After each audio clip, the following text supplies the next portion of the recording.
Look, it was actually decades ago that I heard about the Moran, and I didn't put work in for a long time because I've got this on-off relationship with art. Really, I started as a sculptor back in the 80s or late 70s, and painting has always been a hit-miss affair for me. And when I did take painting up more seriously, I did miniatures that only about 15 by 20 centimetres, and on copper. And I didn't submit them into a lot of shows because I thought they're just too small. But then I started doing it, and well, I got into the Moran, I think, a couple of years ago as a semi-finalist. But there's a whole rigmarole behind me painting on copper, actually, which painting on copper isn't unique. I mean, they were doing it back in the times of ancient Rome, so and it's just a fantastic surface to work with. You can sort of tap all sorts of conceptual theories into why you paint on metal and why it's copper.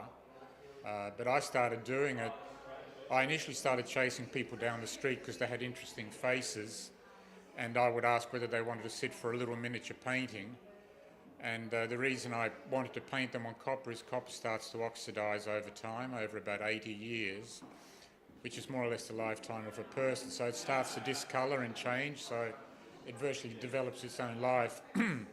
And I thought that was a great concept to run with, but it was very hard to get people to sit for me. They actually took offence to being chased down the street, and some people would take a swing at me, actually, and so I came pretty close to having a punch-up on a couple of occasions, but they don't like being accosted by total strangers, you know.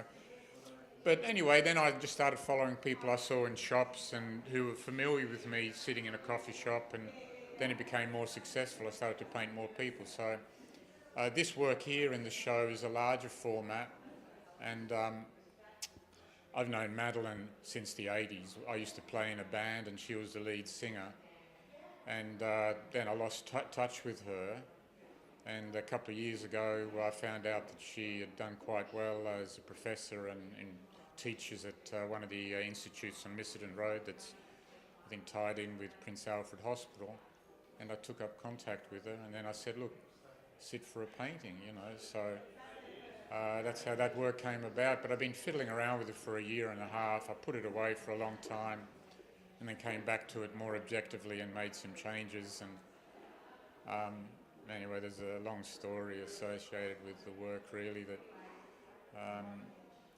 so anyway, I painted it out. That's why you might see things floating in the air there. I decided to paint them out, and I sort of like that sort of slightly hidden sort of quality to it. So how the work will fare over the years, I don't know. It's a different art form. I mean, they all have their own unique properties, and I don't think it's one competing against the other. It's just another means of expression. So especially in this day and age with high resolution digital images being printed out on canvas, that's fine, you know, but they all have their own areas, their specialty areas, and they all present their own ability to capture people or capture a particular moment in time. And I personally like painting because it's so labour intensive, and it's very physical, you know, and I still like that nature to art, the physical sort of element.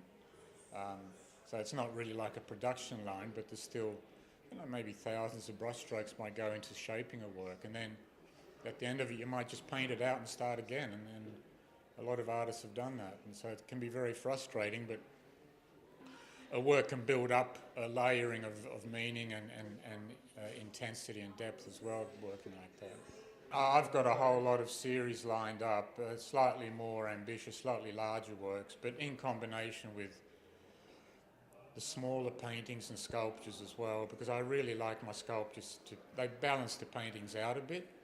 You know, the paintings, because they tend to be realistic, I don't like very large realistic images, but that's why they're smaller and more complete images with the full figure.